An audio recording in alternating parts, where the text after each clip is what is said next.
नमस्कार साथीहरू र आज तपाईहरुलाई चेयर इन्टु ल्याडर यो बनाएर देखाउँदैछु है। सिँढी पनि भएको र कस्तो लाग्छ तपाईहरुले यसो कमेन्टहरु गरिदिनुहोस् है। लोप्साङ शेर्पा फेसबुकमा हेर्नुहोस्, तपाईहरुले लाइक शेयर सब्स्क्राइबहरु गरिदिनुहोस्।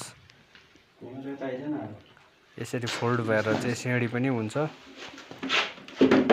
हेर्नुहोस्। तपाईहरुलाई कस्तो लाग्छ हैन, तपाईहरुले कमेन्टहरु गरिदिनुहोस् है। भरपूर मात्रामा लाइकहरु गरिदिनुहोस्, फलोहरु गरिदिनुहोस्। जसले पहिलो चोटी हेर्दैछ यो मेरो भिडियो फलोहरु पनि गरिदिनुहोस्।